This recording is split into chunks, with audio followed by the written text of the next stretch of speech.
Admiral Kita Park stood at the large window of the Global Defense Command Center in Seoul. The morning sun reflected off the beautiful city buildings below.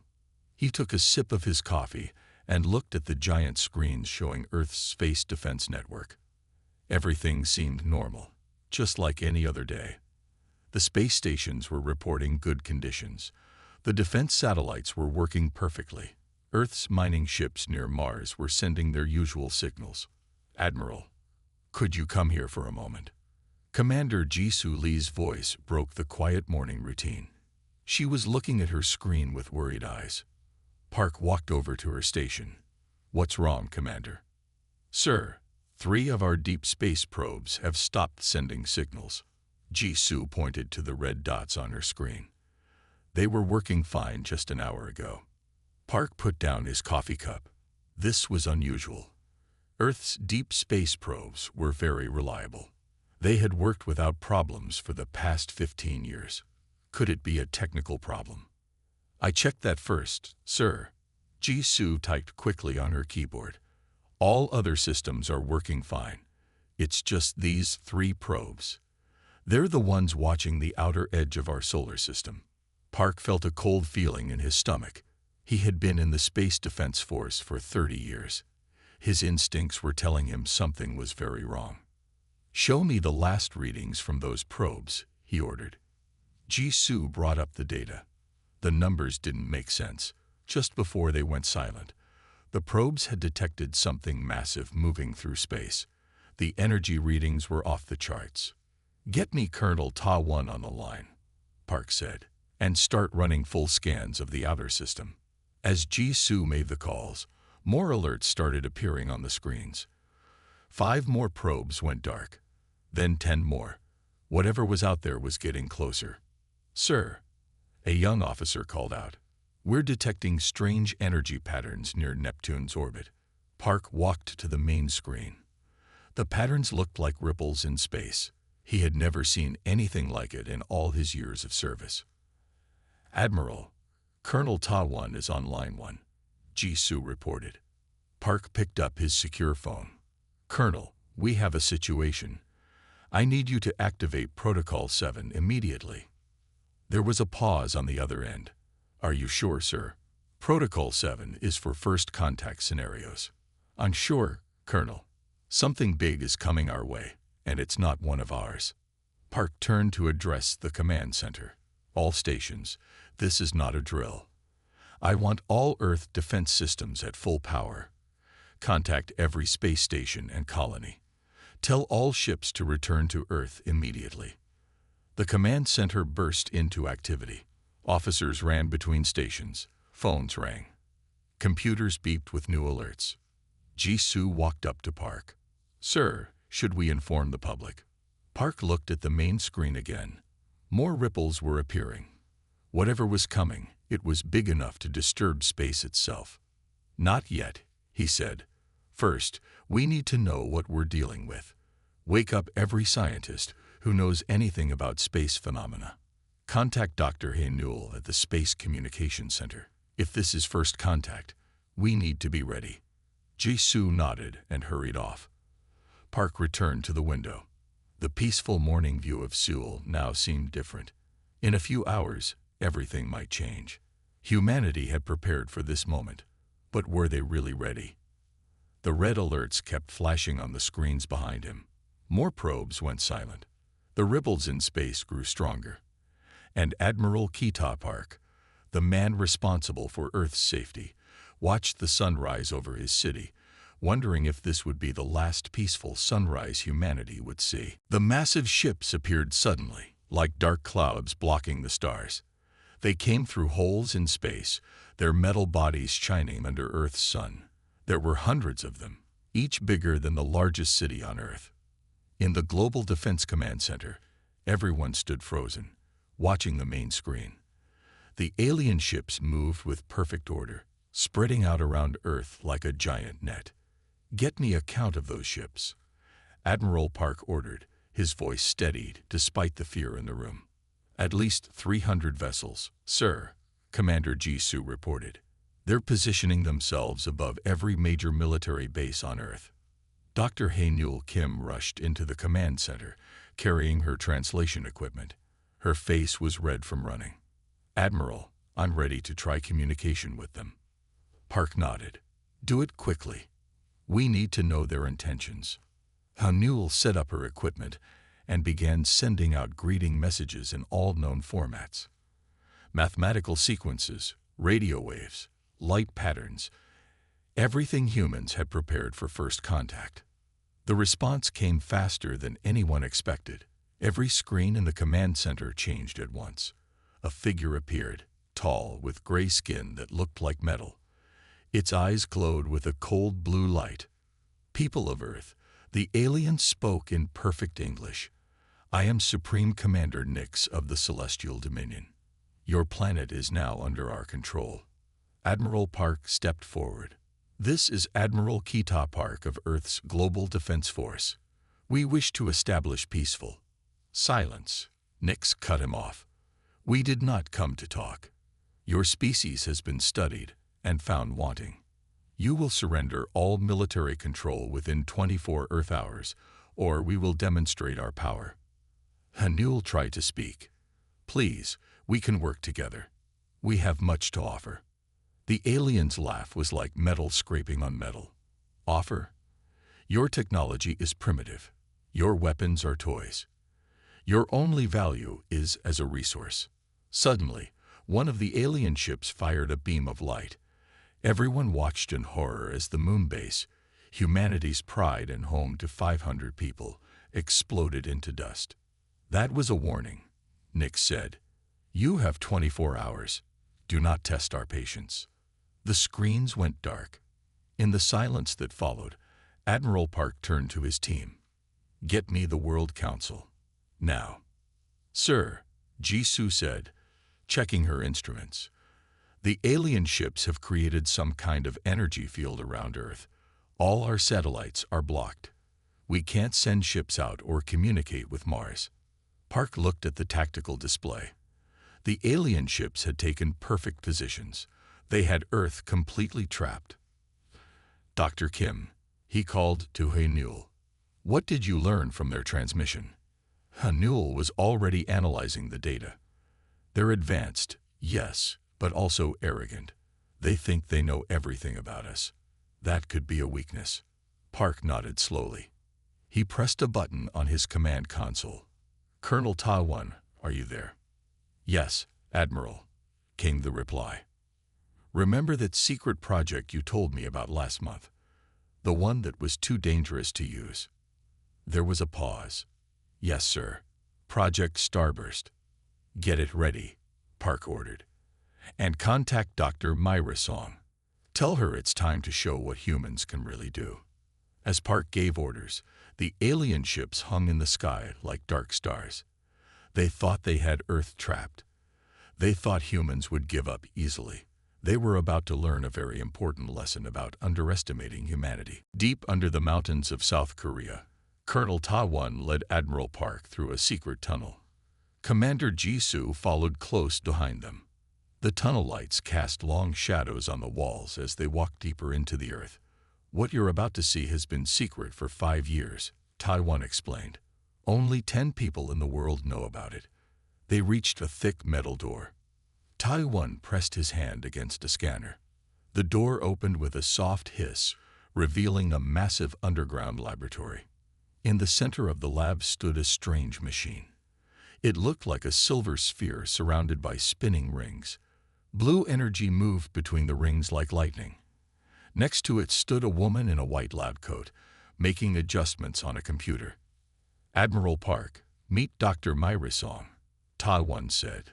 "The smartest physicist on Earth." Mayray turned around. She had kind eyes but looked very tired. "Welcome to Project Starburst, Admiral. I wish we were meeting under better circumstances." "Tell me what this machine does," Park said, looking at the spinning rings. "It controls gravity," Mayray explained simply. "We discovered it by accident while studying black holes. The machine can create, change, or even destroy gravitational fields." Jisoo walked around the sphere, studying it carefully. "Why keep this secret?" This could have helped humanity reach the stars. Mireille typed something on her computer. The rings spun faster. Because it's too powerful. One wrong calculation, and we could tear a planet apart. We needed to understand it better before telling anyone. And now? Park asked. Now we don't have a choice. Mireille showed them a screen with data from the alien ships. Their ships use gravity for everything. Movement, weapons, shields. This is their weakness. Taiwan pointed to different parts of the machine. Dr. Song's team has been studying the alien ships since they arrived. Their technology is similar to Starburst, but they don't know we have it. Can we use it against them? Park asked. Mireille nodded slowly. Yes, but we need to be careful. One mistake could destroy Earth instead of saving it. I need help. She pressed a button, and another door opened. A man walked in, carrying more computer equipment. This is Dr. Jinho Kang, my research partner. He knows the aliens' technology better than anyone. Jinho put down his equipment. Their ships create a gravity web around Earth. It's impressive, but it follows basic physics rules. Rules we can break. How long do you need? Park asked, checking his watch. They had 18 hours left before the aliens' deadline. Give us 12 hours, Mireille said. We'll find a way to turn their gravity weapons against them. But we need a distraction. Something to keep them from detecting our energy signals. Park thought for a moment. Commander Jisoo, contact all military bases. Tell them to power up their weapons, then power them down. Make it look like we're preparing to surrender, then giving up. Yes, sir, Jisoo said, already sending messages on her tablet. Dr. Song. Park turned to Mireille. You have 12 hours to make this work. Earth is counting on you. Mireille looked at the glowing sphere of Project Starburst. The aliens think they know everything about us. They think we're primitive. That's why we'll win. Sometimes the simplest solutions are the most powerful. As they left the secret lab, Park looked back at the scientists working on the machine. The aliens had brought their most advanced technology to conquer Earth, but they didn't know that humans had discovered something just as powerful. Sometimes the best weapon is the one your enemy doesn't know exists. Time was running out. In the underground lab, Dr. Myra Song worked without stopping. Her hands moved quickly over the controls of Project Starburst. Dr. Jinho Kang sat nearby, studying the alien ship's energy patterns on his screens. The gravity fields are connected, Mireille said, pointing to her data. If we change one, we change them all. Jinho nodded. Like pulling one string in a spider web, the whole web moves. Above ground, Admiral Park gathered Earth's military leaders on secure video calls. Commander Jisoo managed the communications from the command center. We need to look weak, Park explained to the leaders. Power down your weapons slowly. Make it look real. The aliens must think we're giving up. On screens around the room, military bases across Earth began shutting down. Fighter jets landed. Missile silos closed. Ships returned to port. But hidden underground, crews prepared for battle. In the lab, Mireille called everyone to her main screen. Look at this, she said, showing a simulation. The aliens use gravity for everything. Weapons, shields, even their communications. But they never expected anyone else to control gravity. Can we shut down their ships? Taiwan asked. Mireille shook her head. No, but we can do something better. She pressed some buttons, and the simulation changed. We can make their gravity work backwards. Their shields will push instead of pull. Their weapons will fire at themselves. Jinho checked his calculations again. It will work, but we need perfect timing. If we're too slow, they'll detect us and adjust their shields. Commander Jisoo studied the plan. How do we get close enough? Their ships watch everything. That's where you come in, Mireille said. She showed them a new screen. We've made these. The screen showed small devices, each the size of a phone. Mini gravity generators. Put them on our ships. When the aliens scan them, they'll look empty. No weapons, no threat. Park understood the plan. A Trojan horse. We surrender, send up ships that look harmless, then attack from inside their defense network. Exactly, Mayray said. But we need someone to lead those ships. Someone who can get close enough without looking suspicious. I know who, Jisoo said. She pressed some buttons on her tablet. A new face appeared on the main screen. Captain Sun Mayun. She's our best pilot, and she understands gravity physics. In the secret hangar next to the lab, crews loaded the mini-gravity generators onto special ships. They looked old and weak on the outside, perfect for a surrender mission. But inside, they held humanity's secret weapon. Captain Sun Mai arrived at the underground base. She listened carefully as Mireille explained the plan. So we play weak, she said, until we're not. The aliens think they know us, Park said. They see our old rockets, our simple satellites. They think we're primitive. They don't know what humans can do when we're threatened. Mireille looked at Project Starburst, its rings spinning faster now. We have 6 hours until their deadline. Today, humanity either falls or shows the galaxy why you should never underestimate us. Outside, the alien ships waited in their perfect formation, watching Earth's military power down. They thought they were watching humanity surrender. Instead, they were watching humanity prepare for the biggest trick in human history. The time had come. Earth's deadline was almost up. Captain Sun Mayun sat in her ship's command chair, looking at the massive alien vessels above. Her small fleet of 20 ships looked weak and old next to the huge alien warships. All ships report ready, her second officer said quietly. Sun Mi nodded. Each ship carried the special gravity devices, hidden where the aliens couldn't detect them. The devices were warm against her ship's walls, waiting to be used. In the command center below, Admiral Park watched the screens. Commander Jisoo stood beside him, monitoring all communications. Supreme Commander Nix is demanding our answer, she said. Park pressed the communication button. His voice would reach every alien ship. This is Admiral Park of Earth. We accept your terms. We surrender. The alien leader's face appeared on the main screen. Nix's metal-like skin gleamed as he smiled. A wise choice, human. Send your ships up with your surrender documents. We will begin our occupation immediately. Sun Mi's fleet started their engines. They flew slowly, like tired old ships carrying a defeated message. But inside each ship, crews checked their hidden weapons.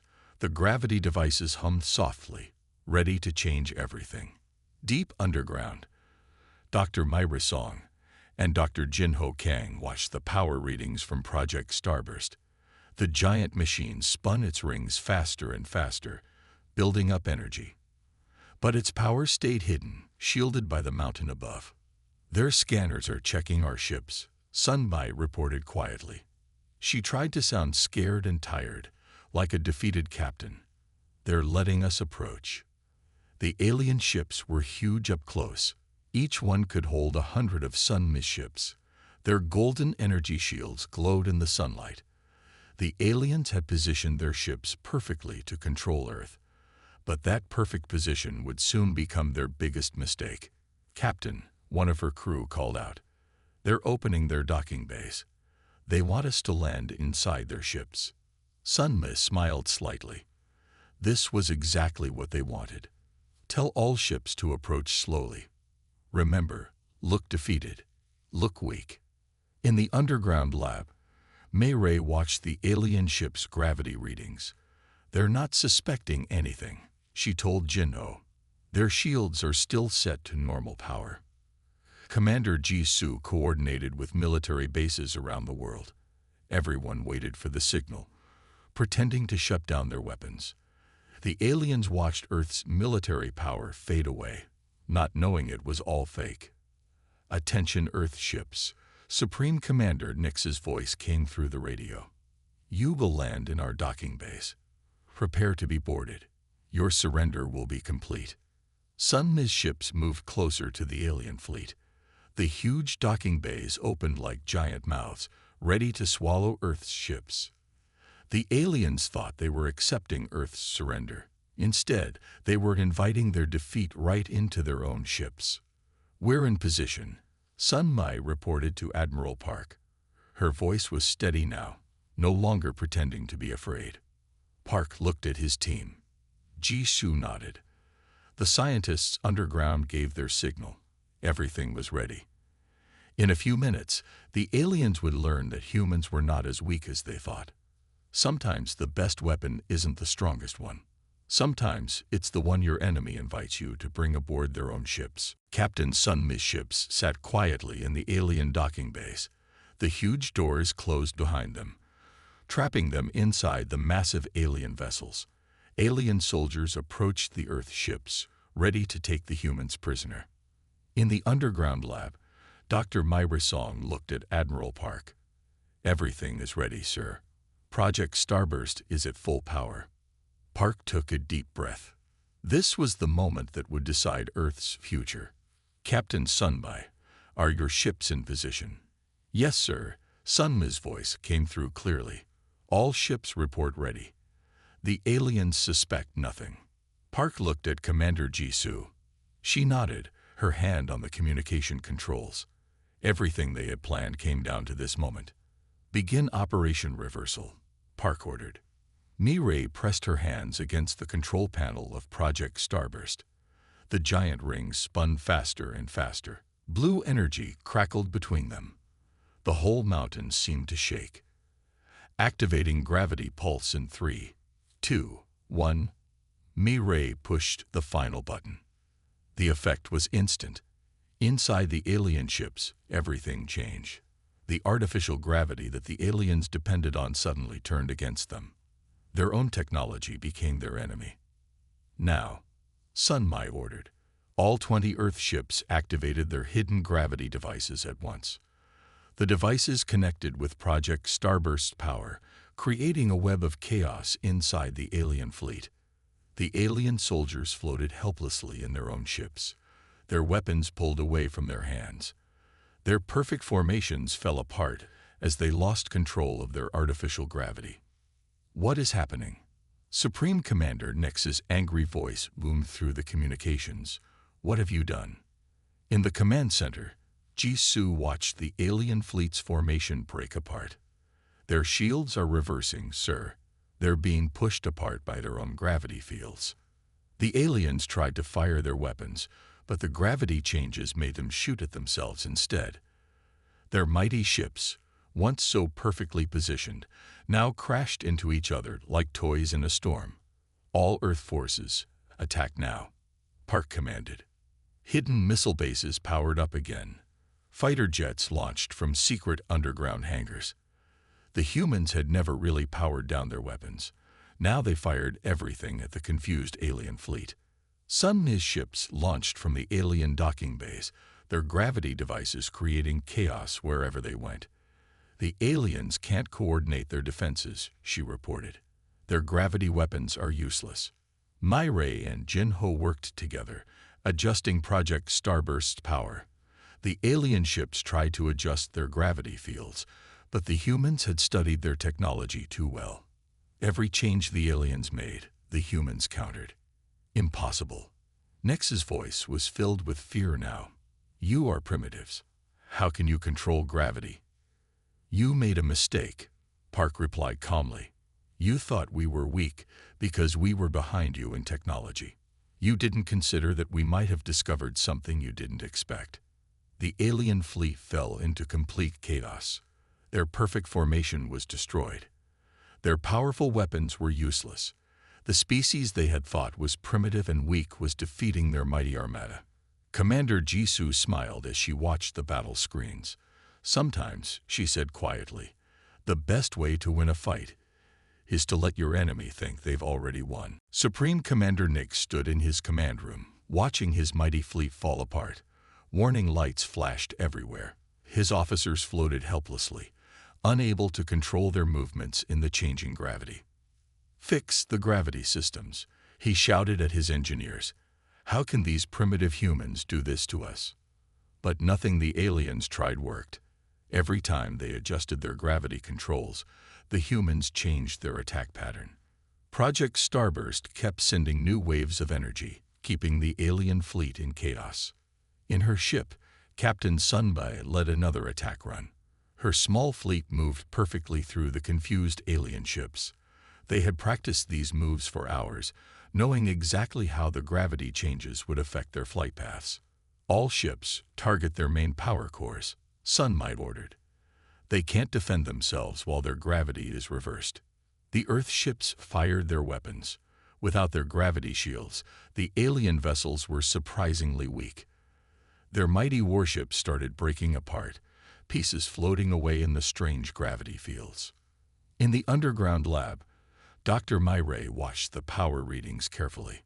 Their ships are trying to communicate with each other, she told Admiral Park, but they can't coordinate their gravity fields anymore. Each ship is fighting alone. Commander Jisoo intercepted the alien transmissions. She translated them quickly, her eyes growing wide. "Sir, listen to this," she said, playing the alien messages. The command center filled with panicked alien voices. "How do they control gravity? Our weapons are useless. We've never seen anything like this. The humans tricked us." Dr. Jinho looked up from his computer. They've never faced an enemy who could fight back like this. Their whole empire depends on being the only ones who can control gravity. On the main screen, they watched Supreme Commander Nexus' flagship try to escape. The massive ship struggled against the changing gravity waves, but Project Starburst's power was too strong. "You think you've won." Nix's voice came through the communications, angry and afraid. "Our empire controls 1,000 worlds. We cannot be defeated by primitives." Admiral Park stepped forward. "You made 2 mistakes," he said calmly. "First, you thought being newer to space meant we were primitive. Second, you thought we would surrender without finding a way to fight back." Sun's ships surrounded Nexus' flagship. The mighty alien vessel hung helpless in space, its weapons and shields useless. The humans had turned the aliens' greatest strength into their greatest weakness. "Send the message," Park ordered Jisoo. "Tell every alien ship, surrender now or face destruction. Let them choose." One by one, alien ships began powering down their systems. The mighty celestial Dominion fleet was giving up. In just a few hours, humanity had done what no other species had managed in centuries. They had defeated the unbeatable empire. Mary smiled as she watched the aliens surrender. "They thought Earth would be an easy target," she said. "Instead, we showed them something new. Sometimes the most powerful discoveries come from the places you least expect." The alien fleet that had arrived to conquer Earth now floated powerless in space. Supreme Commander Nix watched in silence as his perfect invasion turned into the Empire's greatest defeat. Earth had not only survived, it had shown the galaxy that humanity was ready to take its place among the stars. 1 month after the Great Battle, Admiral Park stood at his usual spot by the command center window. But this time, he wasn't alone. Representatives from 12 different alien species filled the room, all wanting to talk to Earth's defenders. "The humans have changed everything," one alien diplomat said, his blue skin shimmering in the sunlight. "You showed us the celestial dominion could be defeated." Commander Jisoo worked with Dr. Haenul, using their new translation systems to talk with all the visitors. The aliens brought gifts and offers of friendship. Many wanted to learn from Earth, the planet that had done the impossible.